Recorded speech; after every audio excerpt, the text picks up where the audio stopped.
Fala, peregrino, seja muito bem-vindo aqui ao canal Fatos Maçônicos. Nesse vídeo de hoje a gente vai bater um papo interessante aqui, até uma postura aqui, ó.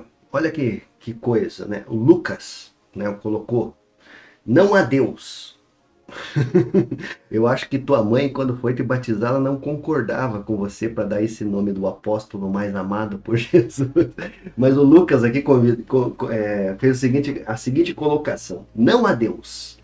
Assim como não há magia, misticismos de todas as formas são meramente ilusões, certo? A realidade não pode ser alterada. Apenas somos o que somos e ela é o que é. Então aqui no vídeo que eu falei, rituais em casa, né? O pessoal tinha perguntado se o maçom tem que fazer algum tipo de ritual quando está na sua casa, etc e tal, né? Mito, realidade, bem, tem esse vídeo, dá uma olhadinha aí no canal, certo? E agora temos aí esse comentário do Lucas, né? Que é um ateu pelo jeito, né? Opa, desculpa. É um ateu pelo jeito, né? Não há Deus, né? Pelo jeito não, com certeza, não há Deus, né? O ateísmo é a negação, né, da existência da divindade. Então, você não pode ser maçom, Lucas, primeira coisa, né? Você não pode ser maçom, né? Porque você está atrelado a essa corrente de pensamento, que é uma corrente negacionista, vamos pôr desse jeito, né? Que não existe nada além dos nossos 5 sentidos diretos. Beleza. Né? Tem que se respeitar cada posição, né? Mas eu discordo de forma veemente, né, com relação a isso, né? Existe sim, né, um princípio criador, ao qual chamamos Deus, né, na verdade. Se você observar em todas as culturas, durante o decorrer dos séculos do desenvolvimento da humanidade, sempre houve esse vínculo, né, com a questão da divindade ou das divindades, né? Você pega lá as culturas politeístas, você vê esse tipo de coisa.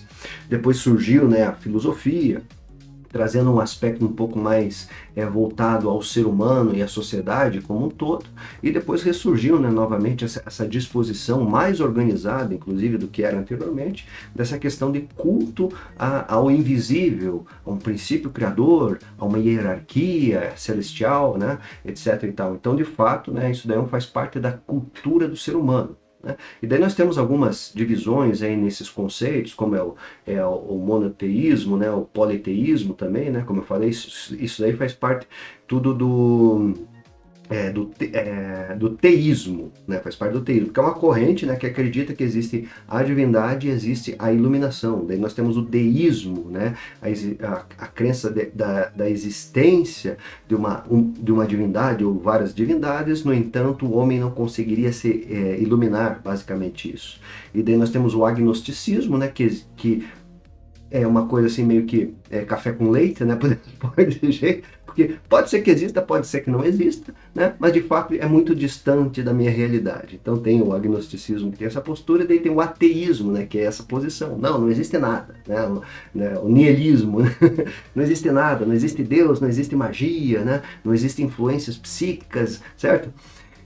Por exemplo, nessa questão da influência psíquica, que a magia funciona muito nessa questão, né? Se você estudar magia, você vai ver, né, que tem muitas essas questões, se fala, né, muito da questão da espiritualidade no contexto das linhas de estudo de magia, mas na verdade a grande influência que isso traz é através da psique, da psique da pessoa, certo? Então, sabe, daí isso aí a gente tinha que passar uns 3, 4 dias conversando, par e passo aí, sobre essas questões de magia, né? E na verdade, na questão da maçonaria, não existe essa perspectiva de magia, né? Não existe magia no sentido estrito sensu da palavra, certo?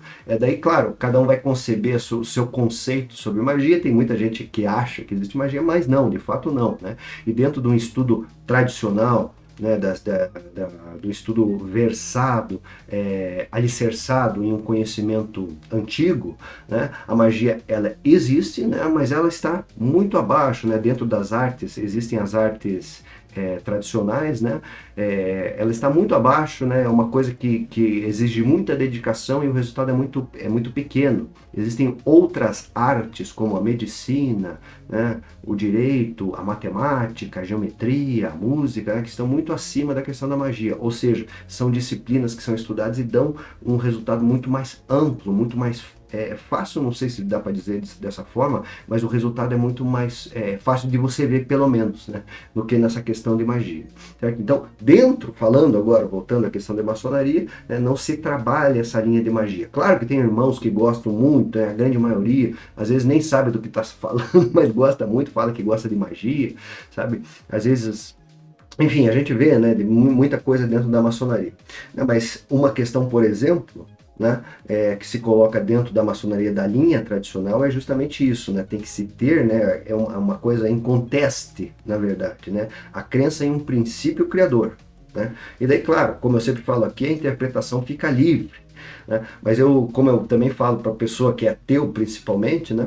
Então dê uma olhadinha lá no Aristóteles primeiro, né? Que imagine, o Aristóteles é 300 anos mais ou menos antes de Cristo, né? E era um pagão, né, aos olhos, era um grego, certo? Lá em Atenas, etc e tal, não existia essa corrente do cristianismo, então ele fez as suas considerações através da lógica e da razão, da existência de um princípio criador, né? Daí você vê também São Tomás de Aquino, né?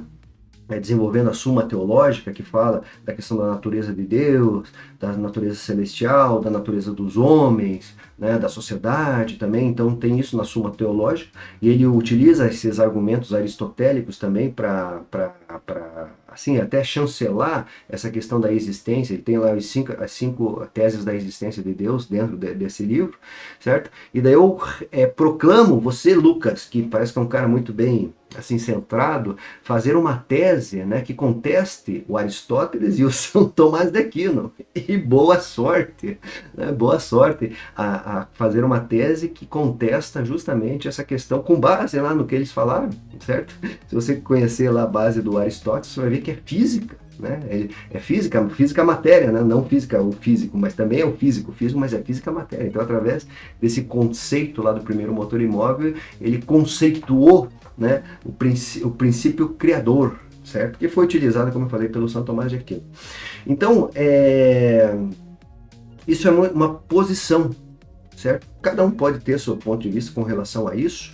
No entanto, assim, se você, por exemplo, quer entrar na maçonaria, e viesse com uma história para mim desse jeito, eu já reprovaria você, né? Então não pode entrar na maçonaria. A maçonaria tem outras coisas, mas tem que se ter essa abertura, né? A gente fala na maçonaria do recipiendário, a pessoa que recebe, né? Um recipiente. Né? Se você não está aberto a receber, então infelizmente fica para uma próxima caso queira entrar na maçonaria, né, sua vinculação, ou daí você tem que procurar outras maçonarias que não sejam a tradicional, que daí pode ser que, eu não conheço, mas pode ser que agregue aí os teus valores, aí, as tuas crenças, aí você pode se tornar um maçom.